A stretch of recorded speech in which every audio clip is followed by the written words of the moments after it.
Good morning, children. Today we are going to discuss about what we have learned in the second term social science class. In the second term, we learned three lessons. They are: first one, philanthropist of Sangam age; second one, physical features of Tamil Nadu; third one, transport. The name of the first lesson is philanthropist of Sangam age.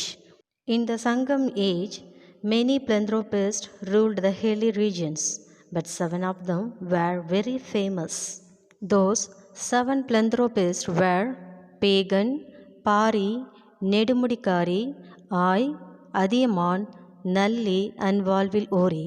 They ruled different hilly regions at different periods during the Sangam age. They were all powerful, kind, and cared for nature and the people. First one, Pagan. Pagan ruled Palani Hills. One day, while Pagan was on his walk, he saw a peacock shivering. He assumed that the peacock was shivering due to cold, and he covered the peacock with shawl. Pari. A wise and kind philanthropist called Pari ruled Parampanadu. One day, Pari was passing a young jasmine climber. He saw that there was no tree to help the climber to grow.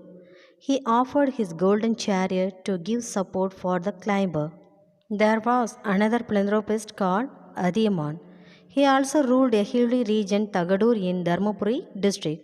One day, he was presented with a very rare type of gooseberry.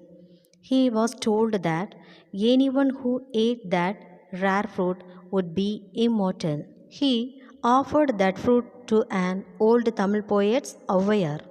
Next, Velvil Ori.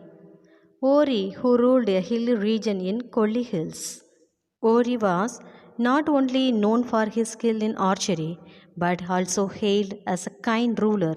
He used to reward birds, musicians, dancers, and other artisans for their skills. Nedumudikari ruled the region of Thondai Mandalam in Tirukovilur. Nalli ruled the region of Tottimalai under the king Cheran. I also ruled a hilly region in the Podige Hills, south of Madurai. The name of the second lesson is Physical Features of Tamil Nadu. Tamil Nadu is located in the south of India. It is the 11th largest state in India. It shares boundaries with Andhra Pradesh and Karnataka on the north, Indian Oceans on the south, Kerala on the west, Bay of Bengal on the east. Landscape of Tamil Nadu. The landscape of Tamil Nadu can be divided into four categories. They are mountains, plateaus, plains, and coast. First one, mountains. Tamil Nadu is the only state in India which has both the Western Ghats and Eastern Ghats. They meet at the Nilagiri Hills in Tamil Nadu. Tottapetta is the highest peak in Nilagiri Hills. Tamil Nadu has various hill stations like Ooty, Kodaikanal, Kolli Hills, Kotagiri, and Yerkad. Plateaus. There are three plateaus in Tamil Nadu, namely Baramahal Plateau, Coimbatore Plateau, and Madurai Plateau. There are many small hills between these plateaus. Chennimalai is one among those hills in Erode. Plains. Plains in Tamil Nadu can be divided into river plains and coastal plains. Coast. Tamil Nadu has the third longest coastline in India. The coastal region extends from Chennai to Kanyakumari.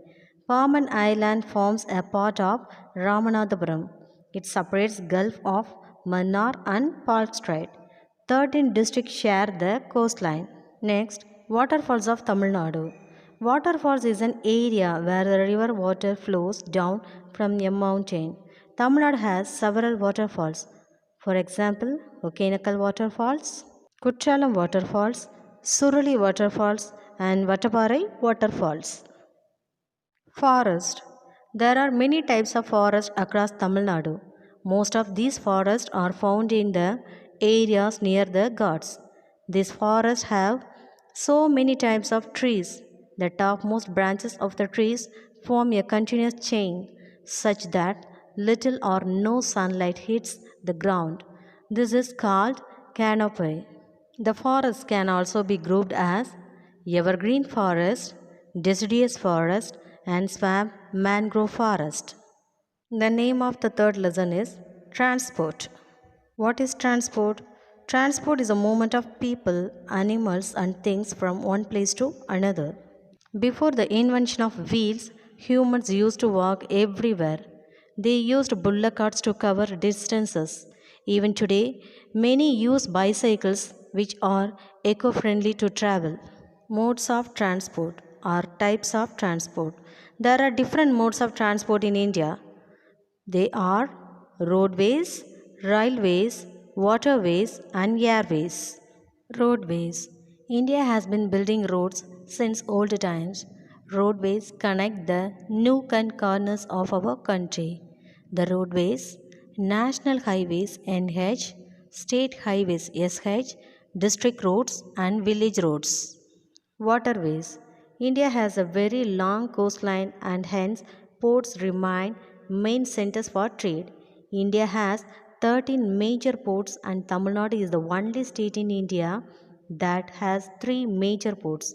They are Ennur, Chennai and Tuticorin. Water transport happens through boat, speedboat and ship. The boats are widely used for fishing in Tamil Nadu. Air transport. Air transport is the fastest way to travel to different parts of the world. The very first air service of Asia was inaugurated by India in the year 1914. In Tamil Nadu, there are four international airports at Chennai, Coimbatore, Madurai, and Tiruchirappalli.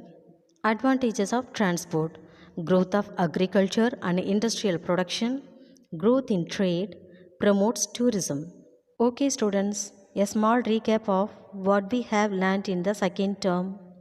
First lesson, Philanthropist of Sangam age. Seven philanthropists were Pagan, Pari, Nedumudikari, Ai, Adiyaman, Nalli, and Valvilori. Second lesson, Physical features of Tamil Nadu. Tamil Nadu is located in the south of India. It is the 11th largest state in India. The landscape of Tamil Nadu can be divided into four categories. They are mountains, plateaus, plains, and coast. Third lesson, transport. Transport is the movement of people, animals, and things from one place to another. There are different modes of transport in India. They are roadways, railways, waterways, and airways. Okay, students, did you understand this second term lessons? I hope you have understood these lessons. Thank you.